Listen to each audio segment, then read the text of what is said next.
lintas masih terjadi di tengah masyarakat. Sejumlah pengendara di kota Operasi disiplin berlalu lintas dialog kita lanjutkan kembali masih bersama sebagai solusi penegakan hukum lalu lintas di berbagai wilayah. Instruksi Kapolri tentang larangan tilang manual terhadap Bisa setelah ditiadakannya tilang manual sejak 23 Oktober 2020. Terkait masalah AI ini, AI sangat baik sekali Pak. Sebuah truk terguling di Jalan Raya Biotron di atas pos polisi. Assalamualaikum warahmatullahi wabarakatuh.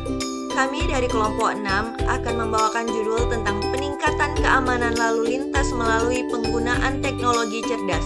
Topik yang akan kami bahas yaitu menganalisis dampak dan solusi untuk masalah pelanggaran lalu lintas di jalan raya.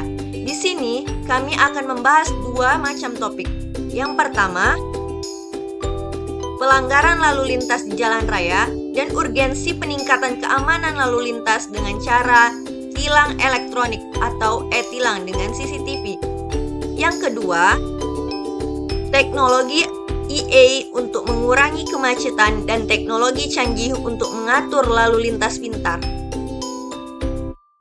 Baiklah, moderator Nahdah Fikriyah Nasution dan teman saya Muhammad Sultan, Arido Pangestu, dan Muhammad Irsyad. Baik, saya akan menjelaskan tentang lalu lintas. Saat ini kita ketahui, lalu lintas di jalan raya adalah aspek terpenting dalam kehidupan perkotaan, dan keselamatan lalu lintas merupakan salah satu perhatian utama dalam sistem transportasi. Meskipun telah ada berbagai aturan dan peraturan yang berlaku untuk menjaga keamanan lalu lintas, saat ini masih banyak terjadi pelanggaran lalu lintas yang mengancam keselamatan pengguna jalan, baik itu di ibu kota maupun di daerah. Masalah pelanggaran ini meliputi berbagai tindakan yang melanggar aturan lalu lintas, seperti melampaui batas kecepatan, tidak mematuhi rambu-rambu lalu lintas, pengemudi dalam pengadaan mabuk, menggunakan telepon seluler saat berkendara. Pelanggaran semacam ini dapat menyebabkan kecelakaan serius dan bahkan kematian serta mengganggu kelancaran lalu lintas secara keseluruhan. Untuk mengatasi tantangan ini, diperlukan upaya terintegritas dan berkelanjutan dari berbagai pihak, termasuk pemerintah, masyarakat, dan sektor swasta. Salah satu solusi yang dapat digunakan adalah teknologi cerdas yang dapat membantu memantau dan mengatur lalu lintas di jalan raya. Baik, selanjutnya di sini saya akan menjelaskan pelanggaran lalu lintas di jalan raya dan urgensi peningkatan keamanan lalu lintas dengan cara tilang elektronik atau e-tilang dengan CCTV. Masalah pelanggaran lalu lintas memiliki dampak serius terhadap keselamatan pengguna jalan dan kelancaran lalu lintas secara keseluruhan. Pelanggaran lalu lintas meningkatkan resiko terjadinya kecelakaan yang dapat mengakibatkan cedera serius, cacat, ataupun bahkan kematian. Selain itu, pelanggaran juga mengganggu kelancaran lalu lintas, menciptakan kemacetan, dan mengurangi efisiensi transportasi. Maka dari itu, untuk masa modern saat ini, menggunakan tilang elektronik dalam menjaring pelanggaran lalu lintas. Perlu dicatat bahwa implementasi dan detail tilang elektronik dapat berbeda-beda di setiap negara atau yurisdiksi. Oleh karena itu, peraturan dan prosedur yang terkait dengan tilang elektronik dapat bervariasi tergantung pada hukum setempat. Di berbagai titik yang strategis, CCTV dipasang untuk memantau apabila terdapat pelanggaran lalu lintas. CCTV ini mampu digunakan sebagai alat untuk merekam plat kendaraan dan mempermudah proses hukum kendaraan yang melanggar aturan. Menteri Perhubungan Budi Karya Sumadi mendorong pihak swasta untuk mulai memanfaatkan kendaraan bermotor otonom atau autonomous vehicle alias kendaraan tanpa awak dalam upaya mendorong terciptanya sistem transportasi cerdas atau Intelligence Transport System. Sebab sektor swasta disebut memiliki sistem yang lebih fleksibel dan juga terdepan dibandingkan sektor lainnya. Hal ini juga dapat menjadi edukasi masyarakat sebelum pada akhirnya diterapkan secara luas.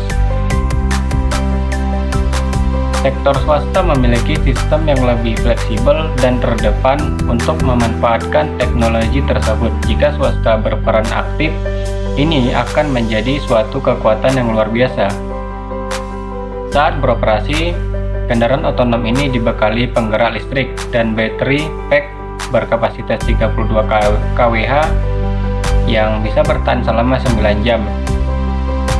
Dilengkapi juga dengan positioning system atau GPS, kamera resolusi tinggi untuk big data analisis yang digabungkan juga dengan sensor lidar atau light radar. Hanya bisa menampung 15 orang penumpang dengan formasi duduk yakni 4 berdiri, 11 orang duduk. Kemudian kendaraan ini akan diproses oleh komputer yang memiliki spesifikasi tinggi tertanam di dalam kendaraan. Baiklah, solusi dari materi yang telah disampaikan oleh kelompok kami, yaitu bahwasanya Indonesia itu sudah memulai mengembangkan inovasi auto traffic control system untuk mengatur lalu lintas secara efektif yang terhubung dengan pengaturan di area traffic control system secara real time. Nah, area traffic control system ini atau biasa disebut dengan ATCS ini merupakan sebuah sistem kontrol traffic light yang memanfaatkan teknologi informasi di suatu ruas persimpangan jalan yang memiliki tujuan untuk mengoptimalkan kinerja jaringan jalan melalui optimasi dan juga koordinasi pengatur lampu lalu lintas, dan juga terhubung secara langsung dengan saluran komunikasi antara kontroler di lapangan dengan komputer maupun di pusat pengatur atau biasa disebut dengan central control system room. Nah, dengan adanya auto traffic control system traffic light ini diharapkan kepada masyarakat agar memiliki dampak besar bagi para pengguna jalan karena mampu menyesuaikan pengaturan waktu lampu lalu lintas secara otomatis. Dan saat ini juga Indonesia sedang mengembangkan ataupun membuat sistem ITCS atau Intelligent Traffic Control System yang bisa disebut juga sebagai sistem pengendalian lalu lintas cerdas. Dan ditujukan untuk membantu mengurai kemacetan di setiap persimpangan lampu merah yang padat akan lalu lintas maupun yang tidak padat akan lalu lintas. Nah, tujuan utamanya dibuat ITCS yaitu untuk meningkatkan efisiensi lalu lintas dan mengurangi kemacetan melalui penggunaan data lalu lintas real time dan juga pengaturan otomatis lampu lalu lintas. Nah, jadi teknologi kecerdasan buatan AI ini saat ini kerap kali banyak digunakan agar bisa mengurangi kemacetan di jalan. ITS ini berbasis AI, di mana lampu lalu lintas bisa menghitung sendiri jumlah kendaraan untuk mengatur sendiri antriannya. Jadi saat ada kepadatan kendaraan di salah satu persimpangan